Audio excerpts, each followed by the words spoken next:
This is the Living in Clarity podcast. My name is Brandon Fisher, and this is Coach Ratner. Coach, I'm really excited about our episode today. I know. We're talking about podcasting. We have learned so much. We started just over a year ago. Yeah. And we started with an idea at the lunch table. Yes, right. You came to me and you said, Brandon, I'm starting a podcast. Yeah. And I was going to do it with you or without you. right. I was like, well, that sounds cool. Let's do it. Yeah. Well, actually, the reason why I wanted to do it with you, because I tried on my own, and it's very difficult. You know, I thought, okay, I can do this on my own. I give classes. I can give 3-hour classes. I can sit in front of a mic for an hour and give a class, but you have no one to bounce anything off of. You have no one to grab you when you're down. Like, you know, it's very difficult to by yourself. And I knew at that point in time I had to have a partner. Thank God I found you. And what we're going to talk about today is not how to start a podcast, because we're still not experts in that, but how to succeed or thrive in podcasting. Right. So this is, once you have a podcast and you're still figuring out the equipment, we're still figuring out the equipment. Yeah, we actually have the wrong equipment. We're supposed to have a different kind of mic. We have like singer's mics, and thank God today we were ordering new mics, so we have better mics. But we don't know. Like, we don't know what we're doing, you know? Yeah. But I have learned a lot from doing this for now over a year, what it takes to make a successful podcast. Right. So let's get into some of those tips that we've learned. I'm going to say the number one thing, and I think it's most important, is consistency. I would venture to guess, I have no idea these stats, but let's say there's 5,000 podcasts starting every single day. There's probably 6,000 not, failing every day, which means quitting, right? Because I have seen lots of podcasts where people start and they're doing once a week, whatever, once a month. And what happens is after 5 or 6 months, you don't see them much anymore, right? It's very easy to do. So consistency, and if you can't do it once a week, we do ours once a week. We try to post once a week. I think we took a break during the Jewish holidays in September, October. Mm-hmm. And by the way, I think that was a mistake. I think that we should have stopped in August next year. Oh, yeah. Because August just died. Because I think August just died. I even think around the Christmas time, I don't think so good. But this is something we're learning about. Consistent. Having the seasons, it was able to give us time taking that break. And you're saying taking a longer break would have helped, and I agree. Right. But having that break in the season gave us time to restructure, come out really strong, and restructure the way we presented our information. We rebranded. We still have our old mugs, but this is going to change soon. Today, actually, I'm getting new mugs today. It was funny because when I came up with the idea of the Fish and Coach Show, it is a cute, catchy name. If you're like already famous and popular, have a lot of people, but no one knows us. So like when I would be, one way that I promote myself or our podcast is when I give classes here in Jerusalem, I always mention the podcast. And I'd say, by the way, if you want to hear more of me, I'm on a podcast called The Fish and Coach Show. And people would say, the Fishing Coach Show, the Coaching Fishing Show. I'm like, it's not a fishing show. So we decided after that, to change our name to Living Clarity Podcast, which really, that's my goal, is for people to live in clarity and really tells what you're doing. So trying to be too cute wasn't a good idea. And I was wrong. Listen, I'm wrong lots of times. But we pivoted and we changed. And since we started the new season, we've been really growing tremendously. It did make a difference. It tells you, our audience, really what we're about. It tells you everything that the podcast is about, just in the title, which is huge. I want to say one thing about consistency. If you find it too hard to post once a week, then post once every 2 weeks. If it's too hard once every 2 weeks, post once a month. But not posting, not doing interviews, not doing your podcast when you want to do it because it's hard, whatever, you're not going to do it. So you have to start, once a year it's not going to work, but you have to do it on a consistent basis. And that's more important than anything else. Mm-hmm. Even like, for example, we're filming this podcast because we want to give our advice, what we've learned over the last year and a half. And this is more content for us, even though it's not an interview, right? Right. And it's something that we sat down last week to put this class together, to put this podcast together and figure out what were the lessons we learned. Well, so one other lesson we learned is that when we started, my thinking on this was to do like, when you see podcasters, they have the headphones and the big mics. And I'm like, it just doesn't seem so personable when you have the ears covered up. Like, I want people to come to know us and like us and make it more personable. I was thinking of like, I used to watch The Tonight Show with Johnny Carson back, in the day. And it was interviews, But it was funny, it was engaging, and everyone wanted to have dinner with Johnny Carson. Like everybody, he was very. By the way, he's a funny guy, but he's not like Robin Williams or any of these other comedians that was. He was funny, but he was just funny because he was a warm guy, and that's what I was trying to base our show on. But as it turned out, when we don't interview someone, it not only does it not get as many views because once you've seen this once or twice, okay, I've had enough of them, right? People want to see somebody else. And then when you interview someone, that person generally is going to share your content, that interview, on their social media platform, which brings in more viewers. And the more diverse guests that you have, yes, the more you are broadening your fan base, and the more of a market you're helping, the more people you're helping also with their fan base. Right. It's a team effort, and it's a win-win. So we started doing interviews in the middle of last year, and we noticed that they did much better than without interviews. Right. Which we'll probably notice on this podcast that since we're not interviewing someone, it probably won't do that great, but that's fine, whatever. It's good information. But interviewing people is also an art itself. And learning how to interview people takes time because when we started, we know what we're doing, right? You interrupt people because you want to I have this idea. If I don't get it out now, I'm going to forget about it. Right. So we figured out having a pen and a pad helps. So I'll have an idea, I write it down, the concept, and then when they break, I can present my question or idea without interrupting them. There's 3 levels that I have noticed that you're, as an interviewer, that are going through your head at all times. Number 1, you have to ask the question and listen to what the person responds. So you have to be actively involved in the conversation. Number 2, you have to be aware of what the audience is thinking at any moment during the interview. What do they want to know? What are they not understanding? What are they understanding? Did we or our guest use any terms that our audience might not understand that are not obvious? They might be obvious to us or to our guest, but we need to know how the audience is thinking and what they relate to whatever's being said.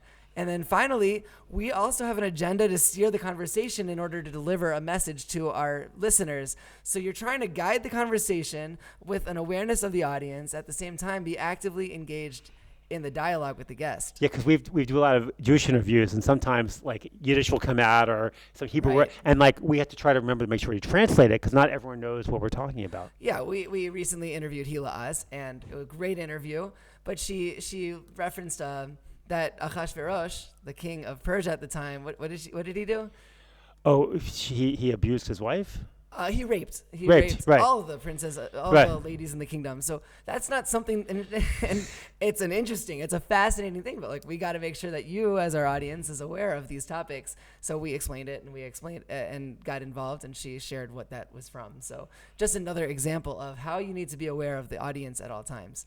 Right. One of the interview techniques. What are your interview techniques besides writing it down that you use in order to ask questions? Well, I've noticed that since we've done it more and more that. Really, I'm patient. Right. I make sure to listen to them. Listen, there are times you have people you interview who are, I hate to say boring, just not exciting, whatever, and you try to wait for that right opportunity to change the subject or something to change the flow of the conversation, which you do have to do sometimes. Right. But really, I think I've just learned more patience. Yeah, that's the huge lesson. Patience is so huge because you're sitting here for 45 minutes to an hour, and we usually film 3 or 4 podcasts in one sitting.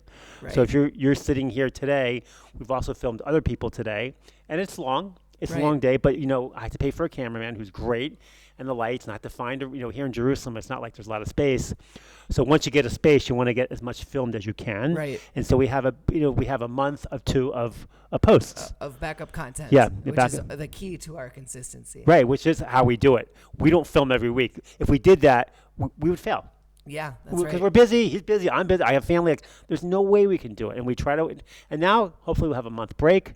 By the time it's in 3 weeks, okay, we're ready to film again. We'll be excited because it is exhausting. It does take a lot of mental. Remember, I'm listening to 3 or 4 hours of conversations from different people and different topics. It's exhausting. They're totally different topics. I think it is very exhausting. I mean, right. Yeah. And we've positioned our podcast in that way so that we're covering clarity on different key areas. So that means that we can have one conversation like we did today about death and bereavement. Oh, yeah. Bereavement. And then after that, you're talking about anti-Semitism and hate towards Jews in Israel. So you have all of these things going on in our heads. And then we talked about guys, got kicked off of Twitter and not Instagram. Thankfully, that was a little similar to Gila, so it's good. That one helped a little bit with our mindset. Right. But then I was talking about how to make a podcast, so it's a lot of fun. You get to see so many things. But I want to share my key to good questioning and driving the conversation along.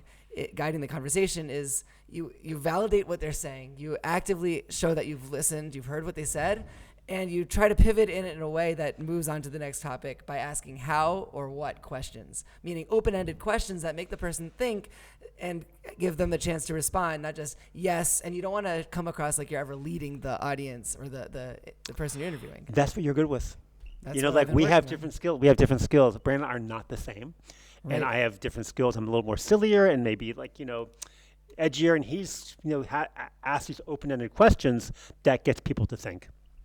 And that's how the conversations guide themselves and have been flowing very well. Yeah. And then knowing that I don't have to have every word. You don't have to have every word.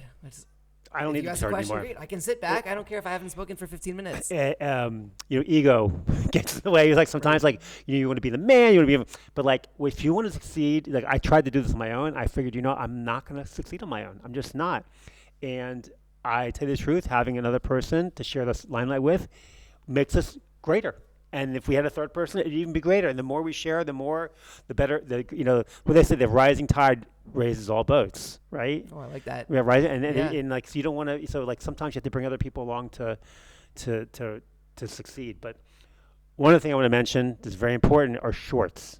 Mm-hmm. Shorts are what drives your subscribers. Most people are not going to watch a 45-minute video of you talking, right? Right.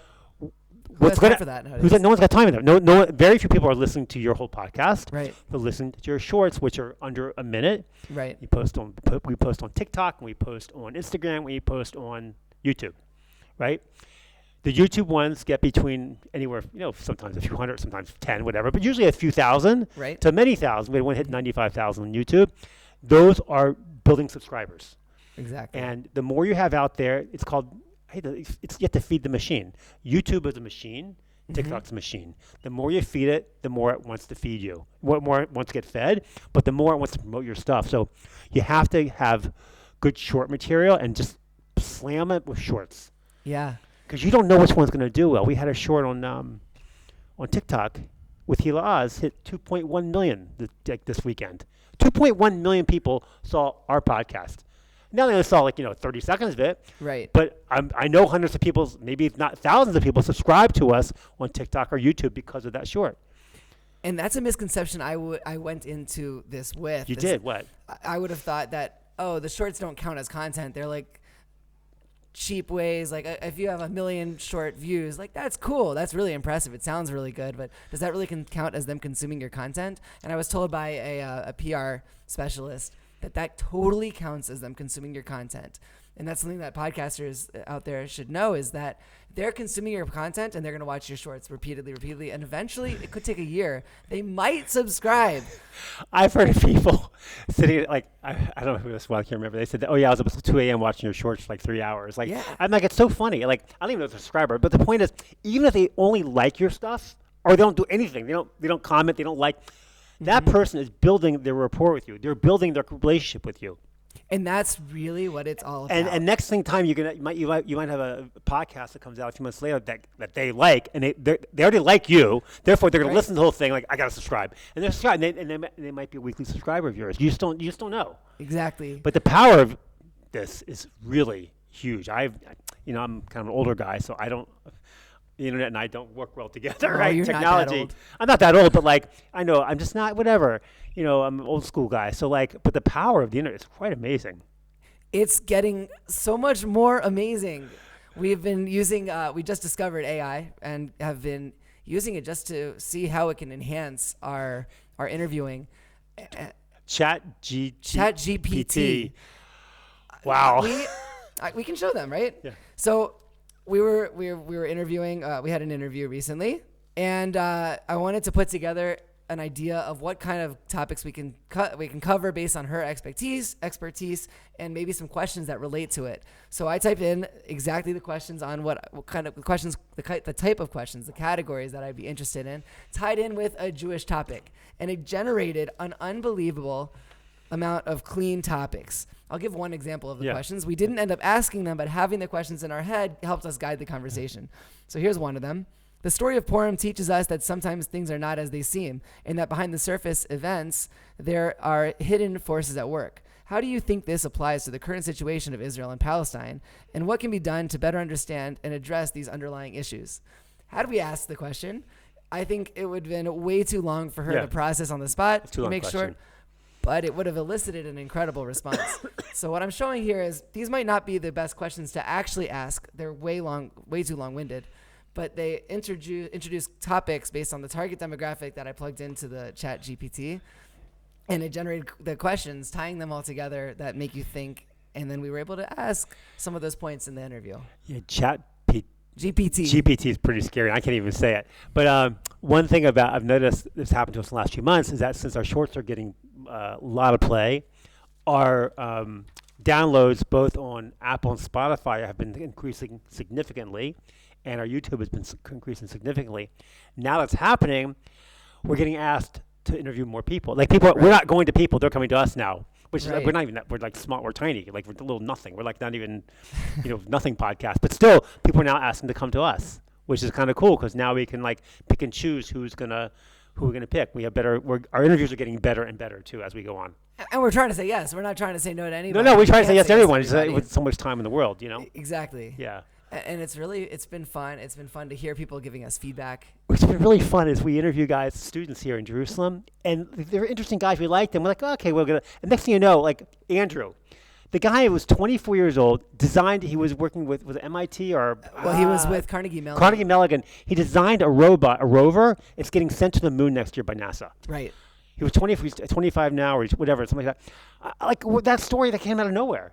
You know what? That's a great example of the power of human capital. The people in your social network, your social circles, have a lot to share. So no matter what kind of podcast you're thinking of starting, if you are interested in that, think about the people who are closest to you and include them into your vision because they have something to share. Yeah, and they have friends too who can help promote it. You never know what their reach may be. Yeah. So that's one of the coolest things. Let's talk a little bit about what goes on behind the scenes. You see us on camera, and that's our life. Yeah. But we've got a cameraman. We've got 2 cameras here. We've got lights. We've got a whole setup right now. And we're doing a lot of discussions in advance of our interviews. We meet all the time. We're always throwing ideas. We have pages of stuff, so many ideas to talk about. Mm-hmm. But right now, what's really driving our podcast is the interviews. Right. Yeah, and thank God we have a lot more people to interview. It's like nonstop. Right. But we discuss ideas, what's hot in the news. We did something when Sam Bankman-Fried was arrested. Actually, the week before he was arrested, he should have been arrested. We interviewed a guy we know who's really brilliant, David DeBoer, on Binance and FTX, on crypto, really. And he was great, and his stuff did really great, and he's awesome. And like we discovered it, this guy's a superstar. We're gonna interview him again. How old is he? 21. He's so smart. And he's so polished, and he's amazing. And like you'll find people who could be the next, Walter Cronkite, or I don't know who that is. Walter Cronkite, famous newscaster, I'm ready for the next one. Dan Rather. Okay. Dan Rather, right? I'll go with that. You know who Dan Rather is? No. Oh gosh, I'm really aging myself. I don't watch the news Maybe anymore. You are old. Well, because most news used to be walked. There was no internet. Right. So the only way you could watch the news at 6:00 when I lived in D.C., you'd have the local news. And then 6:30 or 7, depending on the news station, you'd have the world news. And the world news was with Dan Rather, Walter Cronkite, Peter Jennings, Is this Stacey Stahl. pre-CNN? This is even during CNN, because CNN came on early, like in the 80s. But this is more pre-internet. CNN had a channel too, but they're more like 24-hour news and they had shows and stuff. Right. But that's how I got my news. I had to sit down at 6:00, watch half-hour news, local news, and half-an-hour world news. And then they had something called... what was it called? It was a night show, nightly news or something, at 11 o'clock at night. And it was like another hour more in depth of what's going on around the world. Wow. That's how you got your news. And before that, it was radio. They were back to podcasts. Yeah, I used to listen to radio, some news, I remember W2OP in D.C. Oh, yeah. Weather on the 8th, every 8 minutes you get the weather forecast. And that's how I got my weather. WTOP. Yeah. I do know that. Yeah. Wow. Another thing that happens behind the scenes is we're coming to our interviews with an idea of topics that we want to address. So we don't show up without any kind of notes. We don't show up. We do show up with a blank page, but we have an idea of where we want the conversation to go. No, sometimes we have notes. No, we do sometimes have notes of what questions we're going to ask or stories we want to bring out.